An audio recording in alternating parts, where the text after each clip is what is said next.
بسم اللہ الرحمن الرحیم نحمدہ ونصلی ونسلم علی رسولہ الکریم اما بعد۔ معزز ناظرین و سامعین اکرام، السلام علیکم ورحمۃ اللہ وبرکاتہ۔ باب العلم انواریہ ایجوکیشنل سوسائٹی اور جامعہ انواریہ حیدرآباد انڈیا کے زیر اہتمام بضمن 21واں عرس مبارک شیخ المشائخ حضرت سید محمد عبد القدیر چشتی حسینی نور اللہ مرقدہ بانی جامعہ انواریہ بانی باب العلم انواریہ ایجوکیشنل سوسائٹی و جامعہ انواریہ حیدرآباد ایک اہم فتوے کی ریکارڈنگ کی سعادت حاصل کی جا رہی ہے، جس کا عنوان ہے اعضاء کی پیوند کاری، اور یہ فتویٰ جامعہ انواریہ حیدرآباد کے زیر اہتمام کیا جا رہا ہے۔ حضرت نورانی پاشا رحمۃ اللہ تعالیٰ علیہ کے 21ویں عرس مبارک کی مناسبت سے سوال یہ ہے کہ اعضاء کی پیوند کار کا شرع میں کیا حکم ہے؟ تو یعنی ایک انسان کا عضو یعنی پارٹس آف باڈی جو ہوتے ہیں اس کو دوسرے انسان میں منتقل کرنا، کنورٹ کرنا، اس سلسلے میں قرآن اور حدیث کا کیا حکم ہے؟ آپ اس کے تعلق سے پوری گفتگو کو سماعت کریں گے، سنیں گے کہ یعنی ایک انسان کا عضو یعنی پارٹس آف باڈی دوسرے انسان کے اندر ٹرانسفر کرنا کیسا ہے۔ سوال یہ ہے کہ اعضاء کی پیوند کار کا شریعت میں کیا حکم ہے۔ بسم اللہ الرحمن الرحیم۔ کسی انسانی عضو کا چاہے وہ زندہ ہو یا مردہ دوسرے انسان میں منتقل کرنے کے یعنی کنورٹ کرنے کے سلسلے میں، ٹرانسفر کرنے کے سلسلے میں کتاب و سنت یعنی قرآن اور حدیث نیز یعنی ساتھ ہی قدیم فقہا کے یہاں یعنی پہلے کے دور کے فقہا کے یہاں کوئی صراحت نہیں ملتی، کیونکہ ان کے عہد میں یعنی ان کے زمانے میں میڈیکل نظام یعنی میڈیکل کا جو سسٹم تھا وہ اتنی ترقی نہیں کیا تھا، لیکن آج میڈیکل سائنس اس قدر ترقی پذیر ہو چکا ہے یعنی اتنی ترقی کر چکا ہے کہ بآسانی یعنی آسانی کے ساتھ ایک شخص کا عضو دوسرے شخص میں ٹرانسفر کیا جا سکتا ہے۔ مسلمانوں کے لیے دین اور شریعت ایک ضابطۂ حیات ہے، یعنی زندگی گزارنے کا ایک ضابطہ ہے، اس لیے کہ کسی بھی نئے مسئلے میں مسلمانوں کا علماء اور مفتیان کرام کی طرف رخ کرنا ایک لازمی امر ہے، یعنی ایک ضروری چیز ہے۔ یہ مسئلہ چونکہ اجتہادی ہے، یعنی جو ہے قرآن اور حدیث پر غور و فکر کر کے حاصل ہوتا ہے، اس لیے علماء نے اپنے علم اور اجتہاد کی روشنی میں جس کو صحیح سمجھا اس کی طرف لوگوں کی رہنمائی کی۔ اس لیے جواز اور عدم جواز کے قائلین میں یعنی کچھ لوگ جائز کہتے ہیں اور کچھ لوگ ناجائز کہتے ہیں، بہرحال دونوں حضرات میں سے کسی بھی فریق پر لعن اور طعن کیا جانا مناسب نہیں ہے، یعنی کسی بھی ایک جماعت پر آپ لعن طعن نہیں کر سکتے، یعنی اس کو طعنہ نہیں دے سکتے کہ انہوں نے جائز کیوں کہا اور انہوں نے ناجائز کیوں کہا، یعنی ہر ایک کی اپنی ایک تحقیق ہے۔ اس سلسلے میں تحقیق اور تفتیش کرنے پر یعنی تلاش کرنے پر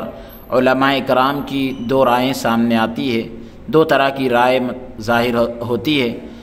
ہند اور پاک یعنی ہندوستان اور پاکستان کے اکثر علماء اعضاء کی پیوند کاری کو ناجائز کہتے ہیں، یعنی ایک انسان کے عضو کو دوسرے انسان میں ٹرانسفر کرنے کو ناجائز کہتے ہیں، جبکہ سعودیہ اور یمن، مصر، کویت اور بہت سارے دوسرے اسلامی ممالک یعنی اسلامی ملک کے بہت سارے علماء اور وہاں کی فقہ اکیڈمیاں اعضاء کی پیوند کاری کو چند شرطوں کے ساتھ جائز قرار دیتی ہیں، یعنی اس کے کچھ کنڈیشنز ہیں۔ اعضاء کی پیوند کاری کے مانعین کے دلائل، یعنی جو لوگ اعضاء کی پیوند کاری کو ناجائز کہتے ہیں ان کے دلائل کیا ہے وہ سنیے۔ جو لوگ اعضاء کی پیوند کاری کو ناجائز قرار دیتے ہیں وہ اپنے موقف پر یعنی ان کی جو بات ہے اس پر حسب ذیل دلائل پیش کرتے ہیں۔ نمبر 1 قرآن کریم میں ہے وَلَا تَقْتُلُوا أَنفُسَكُمْ کہ اپنی جانوں کو قتل نہ کرو۔ تو انسان کا اپنے اعضاء یعنی پارٹس آف باڈی، خاص طور سے دل ہبہ کرنے کے ہبہ کرنے میں، یعنی ہارٹ دینے میں، یعنی انسان کا اپنا دل کسی کو تحفہ دینے میں اپنے آپ کو قتل کرنا ہے۔ حالانکہ جان کی حفاظت مقاصد خمسہ میں سے ہے، یعنی جو 5 مقاصد ہے، 5 مقصد ہے، تو اس میں سے جان کی حفاظت بھی ضروری ہے۔ تو وہ ساری چیزیں آتی ہیں اس میں، عزت کی حفاظت، ایمان کی حفاظت، مال کی حفاظت وغیرہ وغیرہ۔ تو بہرحال آنکھ، گردہ یا وہ عضو جس پر زندگی کا مدار نہ ہو، یعنی انسان کے باڈی کا وہ حصہ کہ جس پر زندگی ٹکی ہوئی نہ ہو، تو ایسے عضو کو ہبہ کرنے میں قتل نہیں ہو، مگر کم سے کم ہلاکت میں ڈالنا ضرور ہے۔ مطلب یہ کہ قتل کرنا تو نہیں ہے، لیکن پھر بھی نقصان تو پہنچ رہا ہے، اور اللہ تبارک و تعالیٰ نے اس سے منع فرمایا کہ وَلَا تُلْقُوا بِأَيْدِيكُمْ إِلَى التَّهْلُكَةِ اپنے ہاتھوں ہلاکت میں نہ پڑو، یعنی اپنے آپ کو ہلاکت میں نہ ڈالو۔ اب ان آیتوں سے اعضاء کی پیوند کاری کے عدم جواز پر استدلال کرنا درست نہیں۔ یہ آیتوں سے ایک عضو کے دوسرے عضو، یعنی ایک انسان کے عضو کو دوسرے انسان میں ٹرانسفر کرنا ناجائز ہونے پر دلیل پیش کرنا یہ صحیح نہیں ہے، ایسا یعنی حضرت مفتی صاحب فرما رہے ہیں، کیونکہ اعضاء کی پیوند کاری میں کسی کی جان نہیں لی جاتی ہے اور نہ ہی ہلاکت میں ڈالا جاتا ہے، بلکہ جان کی حفاظت کی جاتی ہے۔ کسی انسان کے اس عضو کو نہیں نکالا جاتا ہے جس پر اس کی زندگی کا مدار ہو، جس پر اس کی زندگی ٹکی ہوئی ہو، بلکہ نکالنے سے پہلے مکمل اطمینان حاصل کیا جاتا ہے کہ جس کا عضو نکالا جا رہا ہے وہ خطرے میں نہ پڑے۔ اگر خطرہ ہو تو نہیں نکالا جاتا۔ دوسری بات، اللہ کے رسول یعنی انہوں نے دلیل پیش کی تو دلیل کا جو ہے رد بھی کیا گیا۔ اب دوسری دلیل انہوں نے پیش کی کہ رسول اللہ صلی اللہ علیہ وسلم نے ارشاد فرمایا لعن اللہ الواصلۃ والمستوصلۃ والواشمۃ والمستوشمہ۔ اب یہ حدیث پاک بخاری شریف کے اندر بھی ہے کہ سر کے قدرتی بالوں میں مصنوعی بال لگانے والیوں پر، یعنی قدرتی بالوں کے اندر بناوٹی بال لگانے والیوں پر اور لگوانے والیوں پر اور گودنے والیوں پر اور گدوانے والیوں پر اللہ نے لعنت بھیجی ہے۔ تو بہرحال یہ گودنے کا کام تو آپ حضرات جانتے ہیں کہ جسم میں خوبصورتی پیدا کرنے کے لیے یہ کام کیا جاتا ہے، اور بال لگانا یعنی بناوٹی بال جو ہے قدرتی بالوں میں ایڈ کرنا، تو ایسے عورتوں پر اللہ تبارک و تعالیٰ نے لعنت بھیجی ہے۔ اس حدیث میں ایک عورت کے بال کو دوسری عورت میں لگانے پر لعنت کی گئی ہے۔ تو اعضائے انسانی کا یعنی پارٹس آف باڈی کا دوسرے انسان میں لگانا اس سے بڑا جرم ہے، اس سے بڑا یعنی ایک عورت کے بال کو دوسری عورت میں لگانے پر جب لعنت کی گئی تو ایک انسان کے عضو کو دوسرے انسان میں لگانا یہ تو اور بھی بڑا جرم ہے، بال لگانے سے بھی زیادہ بڑا جرم ہے۔ اس حدیث میں جو لعنت کی گئی ہے وہ اس لیے کہ بطور زینت استعمال کیا جائے، زینت کے طور پر استعمال کیا جائے، اور اعضاء کی یعنی یہ جو حدیث میں یہ کہا گیا کہ اس سے انہوں نے دلیل پیش کی کہ بال لگانے والی پر لعنت کی گئی، تو اعضاء کا ایک دوسرے میں فٹ کرنا، ٹرانسفر کرنا، ایک انسان کے اعضاء کا دوسرے انسان میں ٹرانسفر کرنا یہ تو اور بھی بڑا جرم ہے۔ تو اس کا جواب یہ دیا جا رہا ہے کہ اس حدیث پاک میں جو لعنت کی گئی ہے وہ اس لیے ہے کہ یہ بطور زینت استعمال کیا جائے، اور اعضاء کی پیوند کاری بطور زینت نہیں، یعنی زینت کے طور پر نہیں ہوتی بلکہ بطور ضرورت ہوتی ہے، ضرورت کے طور پر ہوتی ہے، اور ضرورت کی وجہ سے حرام بھی حلال ہو جاتا ہے۔ اب تیسری جو دلیل پیش کی منع کرنے والوں نے وہ یہ ہے کہ اعضاء کی پیوند کاری میں مردہ کے جسم کی چیر پھاڑ کی جاتی ہے جو کہ مصلح ہے، یعنی انسان کے جسم کے ساتھ ایک طرح سے چیر پھاڑ کی جاتی ہے جو کہ مصلح ہے، اور مصلح سے منع کیا گیا ہے، یعنی اس کو مصلح کہا جاتا ہے، اس کے جسم کو چیرنا، پھاڑنا، کان کاٹنا، ناک کاٹنا وغیرہ وغیرہ۔ اور مصلح تو کافروں کا بھی ناجائز ہے۔ حدیث شریف میں ہے عن ابن عباس رضی اللہ عنہما جس کا ترجمہ یہ ہے کہ حضرت عبداللہ ابن عباس رضی اللہ عنہما سے روایت ہے کہ اللہ کے رسول صلی اللہ علیہ وسلم جب کسی لشکر کو روانہ کرتے تو فرماتے کہ اللہ کا نام لے کر نکلو اور کافروں سے اللہ کی راہ میں جنگ کرو، یعنی راہ خدا میں جہاد کرو، دھوکہ نہ دو، خیانت نہ کرو، مصلح نہ کرو، یعنی جسم کو خراب نہ کرو، یعنی چیر پھاڑ نہ کرو، بچوں اور مذہبی پیشواؤں کو قتل نہ کرو، بچوں اور مذہبی رہنماؤں کو قتل نہ کرو۔ تو اس اب یعنی دلیل پیش کرنے والوں نے یہ دلیل پیش کی کہ مصلح جب کافروں کا منع ہے تو مسلمانوں کا کیسے جائز ہو سکتا ہے، یعنی ان کے اعضاء کو چیرنا پھاڑنا کیسے جائز ہو سکتا ہے۔ دوسری حدیث اس کا ترجمہ یہ ہے کہ یہ صحیح مسلم شریف کی روایت ہے، سیدنا طفیل بن عمرو الدوسی رضی اللہ تعالیٰ عنہ نبی کریم صلی اللہ تعالیٰ علیہ وسلم کی خدمت میں آئے اور عرض کیا کہ اے اللہ کے رسول صلی اللہ علیہ وسلم، کیا آپ کو ایک مضبوط قلعہ اور حفاظتی مقام کی ضرورت ہے؟ حضرت طفیل رضی اللہ تعالیٰ عنہ حضور کی بارگاہ میں آ کر کہنے لگے کہ کیا آپ کو ایک مضبوط قلعے کی اور حفاظتی مقام کی، یعنی سیف جگہ کی جو ہے ضرورت ہے؟ حضرت جابر رضی اللہ تعالیٰ عنہ کہتے ہیں کہ حضرت طفیل رضی اللہ تعالیٰ عنہ کے پاس زمانۂ جاہلیت میں دوس کا ایک قلعہ تھا، نبی علیہ الصلاۃ والسلام نے اس کے لینے سے انکار فرما دیا کیونکہ یہ سعادت اللہ تعالیٰ نے انصار کے لیے مقدر کر دی تھی، انصار کی حصے میں لکھی تھی۔ پر جب نبی علیہ الصلاۃ والسلام ہجرت کر کے مدینہ منورہ تشریف لے آئے تو حضرت طفیل رضی اللہ تعالیٰ عنہ بھی اپنی قوم کے ایک آدمی کے ساتھ ہجرت کر کے مدینہ منورہ آ گئے۔ تو حضرت طفیل رضی اللہ تعالیٰ عنہ کا ساتھی وہ جو ہے مدینہ منورہ کی آب و ہوا کے موافق نہ ہونے کی وجہ سے بیمار ہو گیا، یعنی اس کو مدینہ پاک کی ہوا سوٹ نہیں ہوئی، راس نہیں آئی، اس کی وجہ سے وہ بیمار ہو گیا۔ جب بیماری حد سے بڑھ گئی تو برداشت کے قابل نہ رہی تو اس نے اپنے تیر کے پھل سے، یعنی وہ جو تیر کا آگے کا حصہ ہوتا ہے، اس سے اپنے ہاتھوں کی انگلیوں کے جوڑ کاٹ دیے، جس کی وجہ سے ہاتھوں سے خون بہنے لگا، جو جوائنٹ ہوتے ہیں وہ کاٹ دیے انگلیوں کے، اور اس کی وجہ سے خون بہنے لگا اور اس کے نتیجے میں وہ مر گیا۔ حضرت طفیل بن عمرو رضی اللہ تعالیٰ عنہ نے اسے خواب میں دیکھا تو اچھی حالت میں تھے مگر اس کے ہاتھ ڈھکے ہوئے تھے۔ انہوں نے پوچھا کہ تمہارے رب نے تمہارے ساتھ کیا معاملہ کیا؟ اس نے کہا اللہ تعالیٰ نے مجھے اپنے نبی علیہ الصلاۃ والسلام کے ساتھ ہجرت کی برکت سے معاف کر دیا ہے، ہجرت کی برکت سے معاف کر دیا ہے۔ پھر اس سے پوچھا کہ تو نے اپنے ہاتھوں کو چھپا رکھا ہے، یعنی ہاتھوں کو کیوں چھپایا ہے؟ تو اس نے کہا کہ مجھ سے کہہ دیا گیا ہے کہ تو نے اس کو خود بگاڑا ہے، ہم اسے درست نہیں کریں گے۔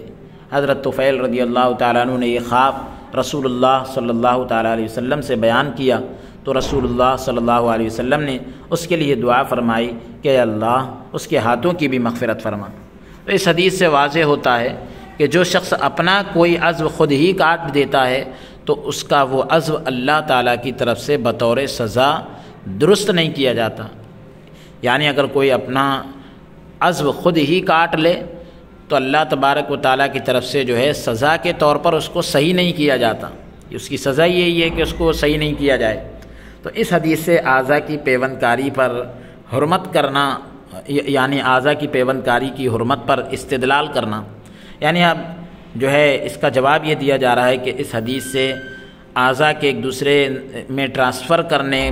کے حرام ہونے پر دلیل پیش کرنا صحیح نہیں ہے، کیونکہ اس حدیث کا تعلق خودکشی کرنے اور بلا وجہ جان بوجھ کر اپنے آپ کو ہلاکت میں ڈالنے سے،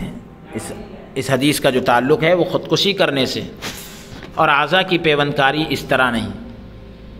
بلکہ وہ ایک ضرورت اور مجبوری کی حالت میں کی جاتی ہے جس کی اجازت شریعت نے جا بجا دی ہے، یعنی کئی مقام پر دی ہے۔ نمبر 5 یعنی دلیل جو دے رہے ہیں کہ بھئی منع ہے اعضاء کی پیوند کاری، اس کی دلیل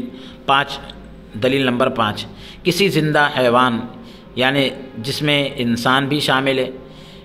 تو کسی بھی زندہ حیوان کے جسم سے اگر کوئی جز الگ کر دیا جائے، کسی بھی جاندار کے جسم سے اگر کوئی حصہ الگ کر دیا جائے،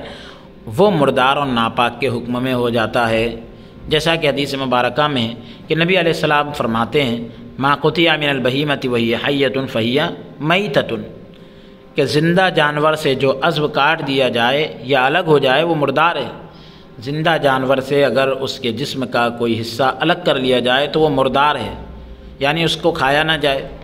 اب عضو کی پیوند کاری کی وجہ سے دوسرے کے جسم کا وہ حصہ جو کسی انسان کے جسم سے کٹ کر الگ ہونے کی وجہ سے ناپاک ہو چکا ہے، پوری عمر جو ہے جسم انسانی کے ساتھ ملوث رہے گا، یعنی جڑا رہے گا، لگا رہے گا۔ تو ایک ناپاک حصہ کسی انسان کے جسم میں رہے، ظاہر سی بات ہے اس کے جسم سے نکلا تو وہ مردہ ہو چکا، اب دوسرے کے اس میں ڈالیں گے تو وہ مردہ اس میں جڑا رہے گا، یعنی انہوں نے ایسی دلیل پیش کی۔ تو اب اس استدلال کا، یعنی انہوں نے جو دلیل پیش کی، اس کا جواب یہ ہے کہ انسان کے جسم سے نکلا ہوا وہ جز مردار کے حکم میں ہے جو علاج سے متصل نہ ہو سکے، یعنی نہ جڑ سکے، اور جس میں حیات کا اعادہ نہ ہو سکے، یعنی جس میں زندگی دوبارہ نہ آ سکے، وہ جز جو ہے مردار کے حکم میں ہوتا ہے۔ جاندار کے جسم سے نکلا ہوا وہ پارٹس مردار کے حکم میں ہوتا ہے جس میں اب دوبارہ زندگی نہ آ سکے، مگر وہ جز جو علاج کے ذریعے متصل ہو جائے، یعنی جڑ جائے، اور اس میں حیات لوٹ آئے، زندگی لوٹ آئے، وہ مردار کے حکم میں نہیں آتا۔ اور آج کی پیوند کاری میں مکمل طور پر اتصال بھی ہو جاتا ہے، یعنی جوڑ دیا جاتا ہے، اور اس میں حیات یعنی زندگی بھی لوٹ آتی ہے، یعنی وہ کام کرنا شروع کر دیتا ہے، لہذا اسے مردار نہیں ہونا چاہیے۔ نیز ساتھ ہی جو ہے مردار کا تعلق تناول سے، کھانے سے، نہ کہ استعمال سے۔ اسی لیے تمام علماء اس پر اتفاق کرتے ہیں، یعنی سب کی یہی رائے ہے کہ وہ حلال جانور جو ذبح شرعی کے بغیر مر جائے، شرعی طور پر ذبح کیے بغیر مر جائے، اس کا گوشت کھانا حرام ہے، مگر اس کی کھال اور ہڈیوں سے فائدہ اٹھانا جائز ہے۔ یہاں تک کہ ضرورت کی وجہ سے خنزیر کے بالوں کا استعمال موچی کے لیے، یعنی جو چپل وغیرہ جوتے بناتا ہے، تو اس کے لیے جو ہے جائز قرار دیا گیا ہے، ضرورت کی وجہ سے۔ اور یہ ظاہر ہے کہ مریض کی ضرورت موچی کی ضرورت سے بڑھ کر ہے، یعنی جس طرح سے اس کو اس کے بالوں کی ضرورت پڑ جاتی ہے، اس سے کئی زیادہ مریض کو جو ہے کسی عضو کی ضرورت پڑ جاتی ہے۔ شمس الائمہ سرخسی رحمۃ اللہ تعالیٰ علیہ لکھتے ہیں کہ وہ شمس الائمہ سرخسی رحمۃ اللہ تعالیٰ علیہ لکھتے ہیں کہ وَمُرَادُهُ مِنْ ذَلِكَ إِذَا كَانَ بِحَيْثُ لَا يَتَوَهَّمُ اتصالُهُ بِعِلَاجٍ۔ تو اس میں بھی یہی ہے کہ مراد یہی ہے کہ وہ علاج کے ذریعے جس کے جڑنے کا وہم نہ ہوتا ہو، یعنی خیال بھی نہ ہو۔ اب چھٹی دلیل انہوں نے پیش کی،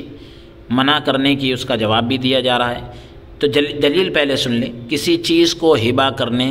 یا عطیہ کے طور پر، یعنی تحفہ وغیرہ کے طور پر کسی کو دینے کے لیے یہ شرط ہے کہ وہ شے مال ہو، یعنی وہ چیز مال ہو،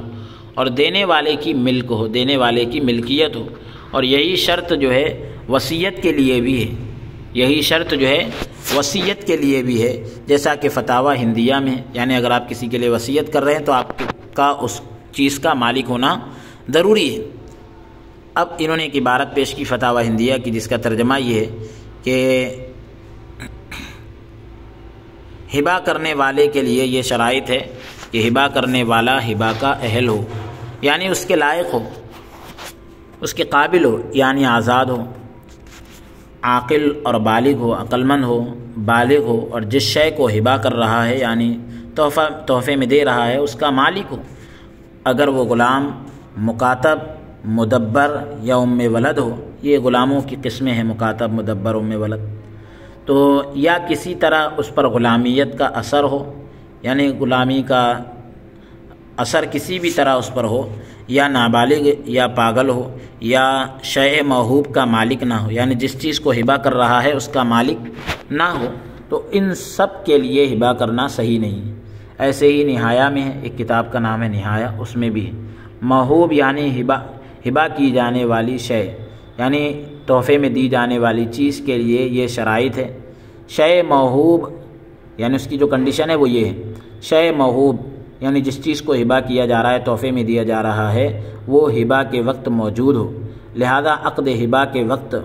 یعنی ہبہ کا تحفے کا جو معاملہ ہو رہا ہے اس کے وقت جو شے جو چیز موجود نہ ہو اس کا ہبہ تو یعنی تحفے میں دینا درست نہیں، صحیح نہیں۔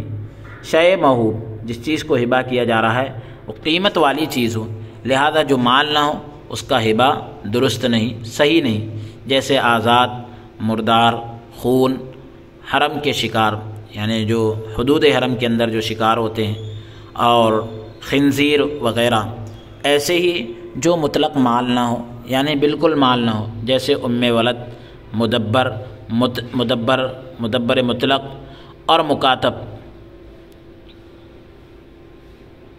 تو ان کا ہبہ بھی درست نہیں ہے، ان کا ہبہ بھی صحیح نہیں ہے،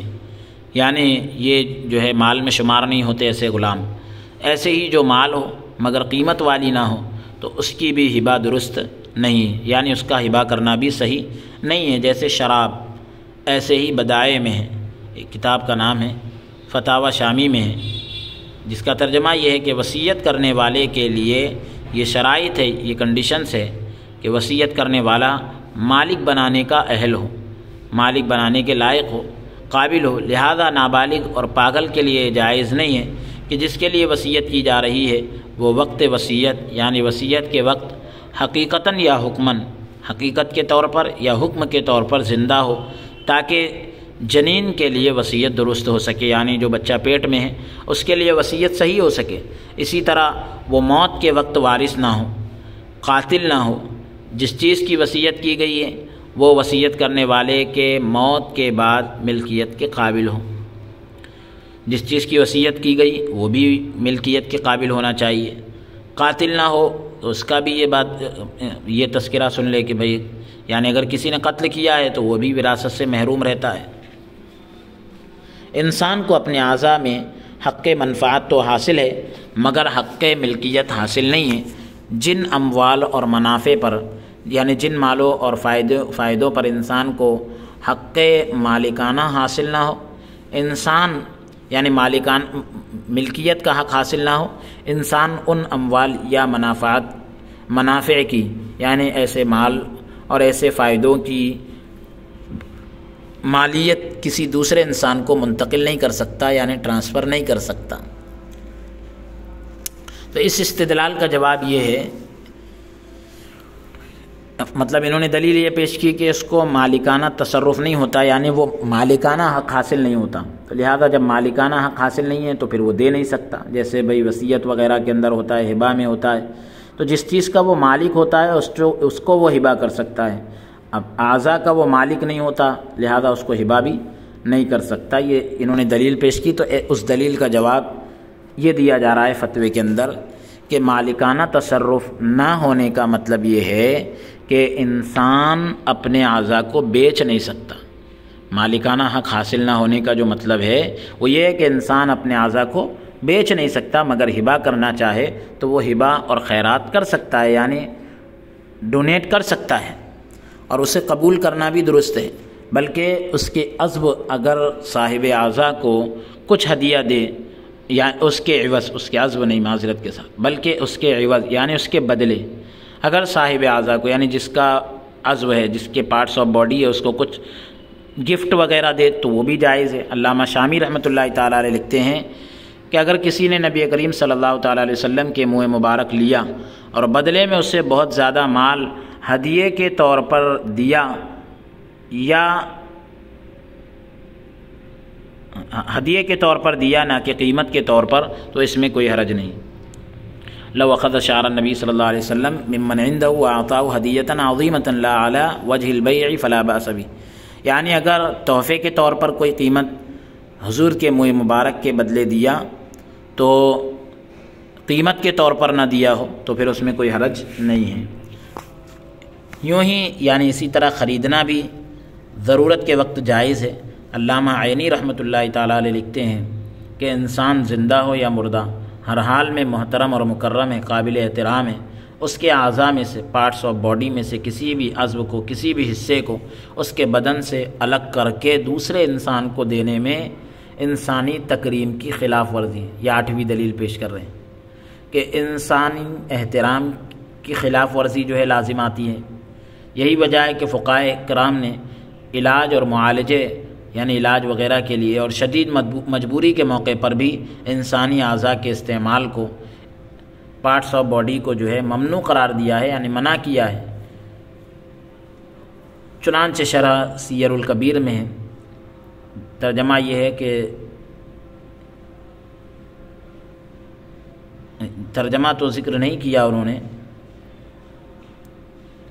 کہ بہرحال اس کا ترجمہ مختصراً سن لے کہ آدمی قابل احترام ہوتا ہے مرنے کے بعد بھی، جیسا کہ وہ زندگی میں تھا۔ اب جیسا کہ کسی چیز کے ذریعے سے علاج کرنا، آدمی کی کسی بھی چیز کے ذریعے سے زندہ آدمی کی کسی بھی چیز سے علاج کرنا حرام ہے، تو یہ اس کے اکرام کے طور پر ہے۔ تو اسی طرح جو ہے مردار کے اعضاء سے بھی جو ہے علاج درست نہیں ہے، یعنی ہڈی سے، جیسے کہ رسول اللہ صلی اللہ علیہ وسلم نے اس سے منع فرمایا، اور یعنی رسول اللہ صلی اللہ علیہ وسلم نے مثال دے کر فرمایا، ممانعت کی بات تو نہیں ہے، منع کرنے کی بات نہیں ہے۔ بہرحال اس میں یہ ہے کہ مردار کی ہڈی کو توڑنا زندے کی ہڈی کو توڑنے کی طرح ہے۔ تو جس طرح کسی زندہ آدمی کے کسی عضو کو لے کر علاج کرنا صحیح نہیں ہے، اسی طرح کسی بھی مردہ انسان کے عضو سے بھی علاج کرنا جائز نہیں ہے۔ انہوں نے یہ دلیل پیش کی، جیسا کہ فتاوی ہندیہ میں ہے، اور اس کی عبارت انہوں نے پیش کی کہ آدمی کے اعضاء سے فائدہ اٹھانا یہ جائز نہیں ہے، اور بعض نے کہا کہ یہ نجاست کی طور پر ہے۔ اس روایت سے معلوم ہوتا ہے کہ جس طرح زندگی میں ایک انسان کی حرمت ہے، یعنی ایک انسان قابل احترام ہے، اسی طرح مرنے کے بعد بھی اس کی وہی حرمت ہے۔ ان کے اس استدلال کا یعنی ان کے اس دلیل کا جواب یہ ہے کہ بلا شبہ لاش کی بے حرمتی جائز نہیں ہے، لاش کی بے حرمتی جائز نہیں ہے، لیکن مردہ جسم سے کسی عضو کے نکال لینے سے اس کی بے حرمتی نہیں ہوتی۔ مردہ جسم سے کسی عضو کے نکال لینے سے اس کی بے حرمتی نہیں ہوتی، اور نہ عرف میں اسے اہانت سمجھا جاتا ہے، یعنی عرف کے اندر اس کو توہین نہیں سمجھا جاتا،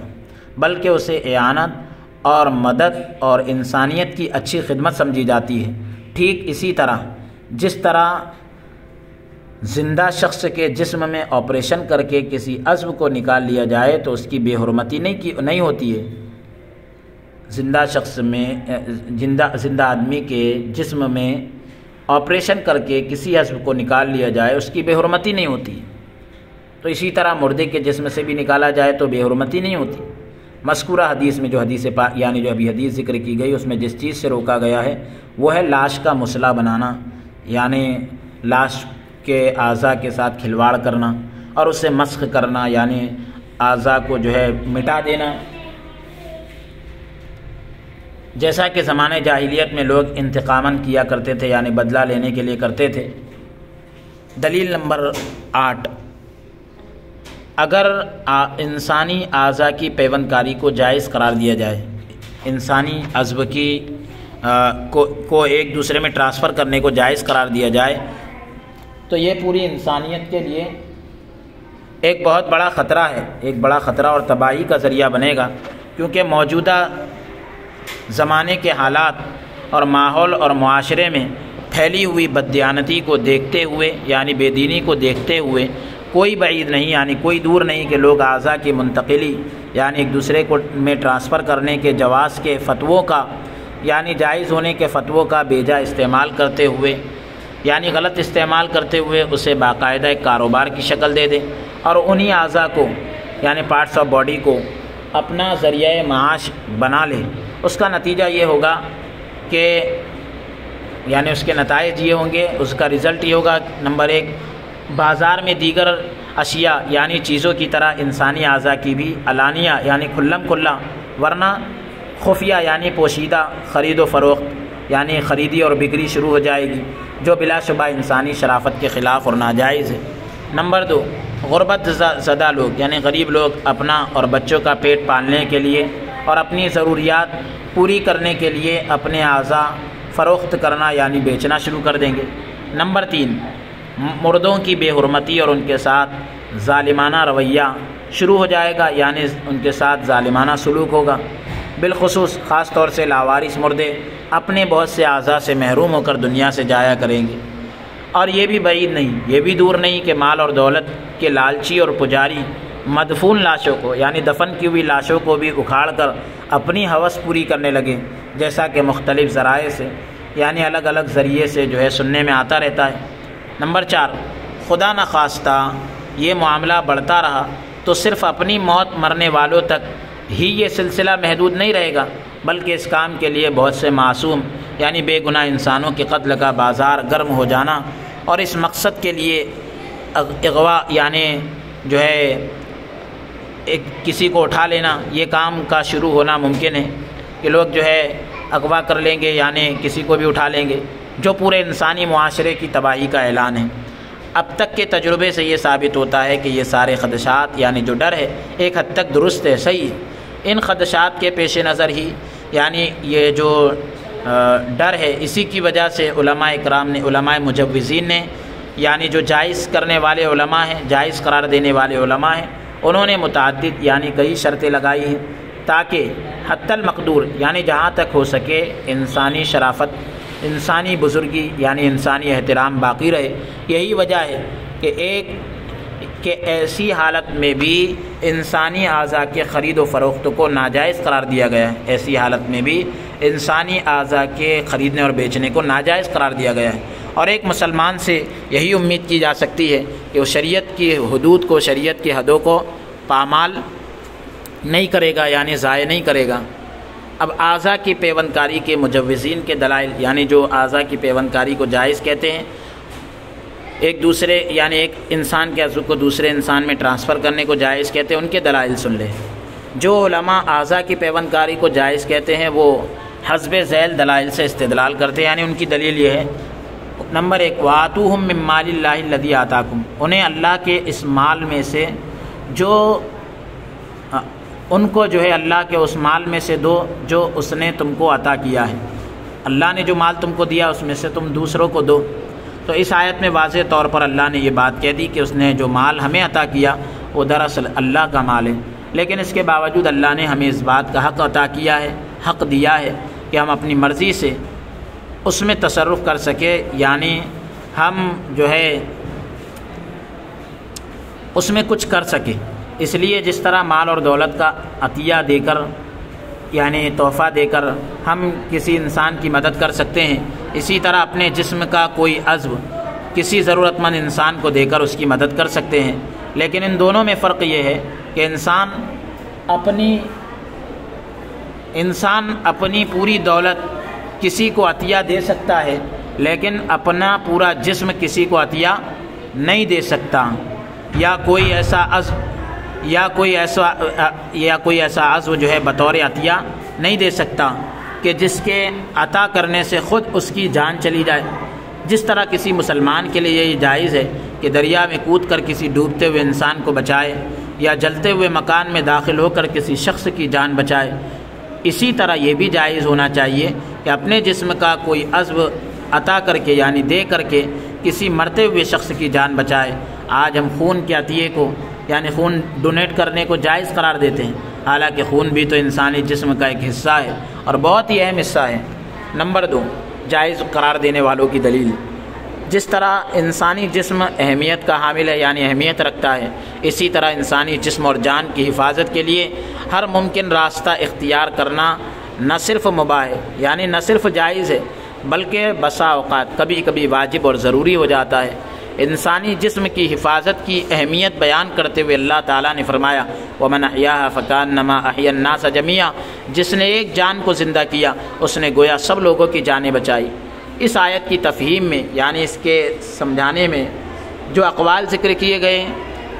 ان میں سے ایک قول کے مطابق جو کسی دوسرے انسان کی جان بچانے کی کوشش کرے گا وہ اس آیت کے ثواب اور مصداق میں شامل ہوگا، یعنی وہ بھی اس آیت کے اندر شامل ہوگا۔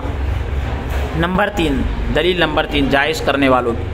کہ جس میں انسانی کی حفاظت کی اہمیت بخاری شریف کی اس حدیث سے بھی واضح ہوتی ہے۔ حضور نے فرمایا اطعموا الجائع،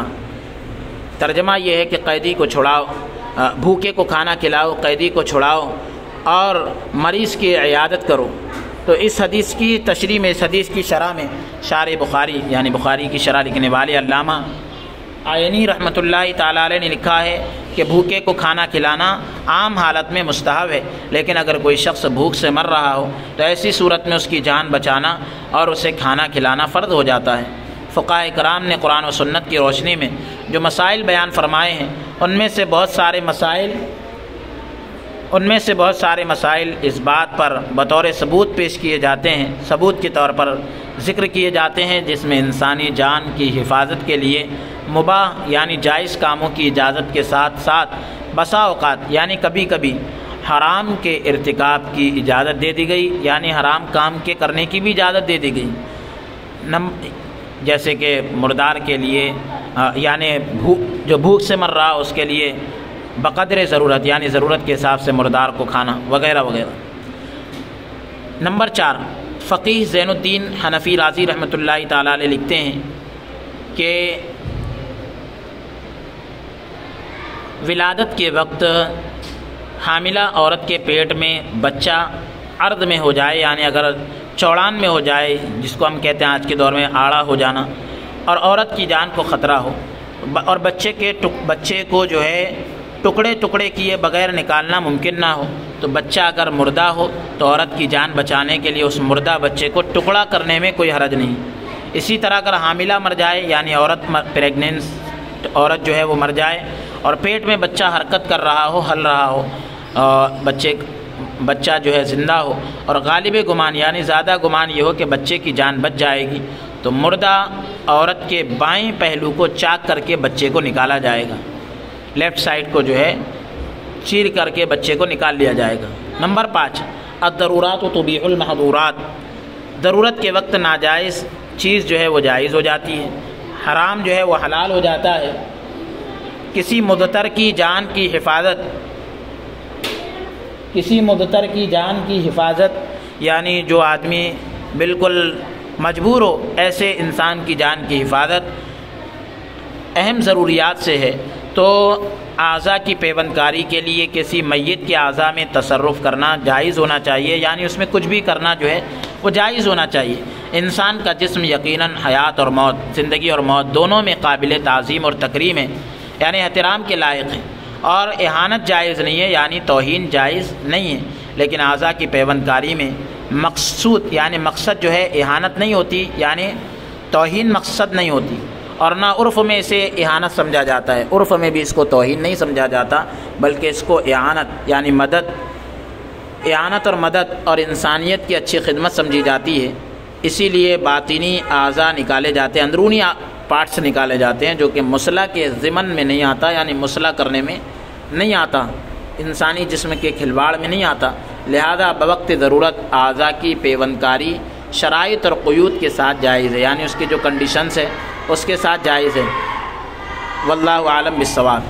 اب اعضاء کی پیوند کاری کے لیے شرائط اور قیود یعنی اس کے جو شرطیں ہیں، اگر کسی مردے سے اعضاء لیے جائیں تو اس کی شرائط درج ذیل ہے جو نیچے ذکر کی جا رہی ہے۔ نمبر 1، معتمد اور ماہر اطباء یعنی ڈاکٹرز حضرات بتائیں کہ پیوند کاری کے علاوہ مریض کا کوئی دوسرا علاج ممکن نہیں ہے۔ نمبر 2، اس بارے میں ظن غالب یعنی گمان غالب یہ ہو کہ اس عضو کی منتقلی سے یعنی ٹرانسفر کرنے سے مریض کو شفا حاصل ہو جائے گی۔ نمبر 3، مرنے والا شخص مکلف ہو یعنی پابند ہو اور اس نے موت سے پہلے منتقلی کی تحریر کی یعنی ٹرانسفر کرنے کے بارے میں لکھ کر کے جو ہے اجازت دے دی ہو۔ البتہ مجمع الفقہ الاسلامی جدہ کے فیصلے میں ورثہ کو بھی اختیار یعنی وارثین کو بھی اختیار دیا گیا ہے کہ اگر میت نے زندگی میں وصیت نہ کی ہو یعنی مرنے والے نے زندگی میں وصیت نہ کی ہو تو موت کے بعد وارثوں کی اجازت بھی کافی ہے، اور اگر متوفی شخص یعنی انتقال کرنے والا لاوارث ہو تو مسلمانوں کے ولی الامر نے یعنی حاکم وقت نے اگر اجازت دے دی ہو تو بھی کافی ہے۔ نمبر 4، عضو کی منتقلی یعنی ٹرانسفر کے بعد جسم میں کوئی ایسی تبدیلی نہ ہو جو مصلح کے مشابہ ہو یعنی اس کے جیسی ہو۔ مصلح کی آپ پوری تعریف اوپر سن چکے ہیں۔ نمبر 5، مردے کے جسم سے مطلوبہ یعنی جس کو طلب کیا جا رہا ہے، جس کی ضرورت ہے، ایسے عضو کو تدفین سے پہلے نکال لیا جائے، تدفین کے بعد نہیں، دفن ہونے کے بعد نہیں نکالا جا سکتا۔ نمبر 6، وہ عضو بغیر کسی قیمت کے دیا جائے یعنی اس کی قیمت نہ لی جائے۔ مذکورہ بالا شرائط یعنی اوپر جو شرائط ذکر کیے گئے مردے سے عضو لینے کے بارے میں تھی، اگر کسی زندہ انسان سے اس کی اجازت سے کوئی عضو لیا جائے تو اس کے بھی مندرجہ ذیل شرائط ہے یعنی نیچے دیے گئے کنڈیشنز ہے۔ نمبر 1، اس عمل سے عضو دینے والے شخص کی طبعی زندگی کو کوئی بڑا نقصان نہ پہنچے۔ نمبر 2، اس کا کوئی ایسا عضو نہ نکالا جائے جس پر اس کی حیات یعنی زندگی موقوف ہو، ڈیپینڈ ہو، جیسے دل وغیرہ۔ نمبر 3، کسی ایسے عضو کی منتقلی یعنی ٹرانسفر کرنا جائز نہیں ہے جس کے جدا کرنے سے، جس کے الگ کرنے سے انسان کسی اساسی وظیفے سے محروم ہو جائے، بنیادی وظیفے سے محروم ہو جائے، جیسے آنکھیں وغیرہ۔ نمبر 4، زندہ جسم سے صرف وہ عضو لیا جائے جس کے متعلق ڈاکٹر نے طے کر دیا ہو کہ اس کا جسم کے اندر رہنا ضروری نہیں، اس کے بغیر زندگی بآسانی گزاری جا سکتی ہے۔ واللہ اعلم بالصواب۔ تو یہ پورے شرائط ہیں۔ بہرحال اس میں مفتیان اکرام کی اپنی اپنی رائے ہے اور اس میں فقہاء اکرام کا اختلاف بھی ہے۔ تو آپ حضرات نے جو ہے جائز قرار دینے والوں کے دلائل بھی سن لیے، ناجائز کہنے والوں کے بھی دلائل سن لیے، اور حقیقت حال سے اللہ رب العالمین خوب واقف ہے۔ وصلی اللہ تعالی وسلم علی خیر خلقہ سیدنا محمد وعلی آلہ وصحبہ اجمعین والحمد للہ رب العالمین۔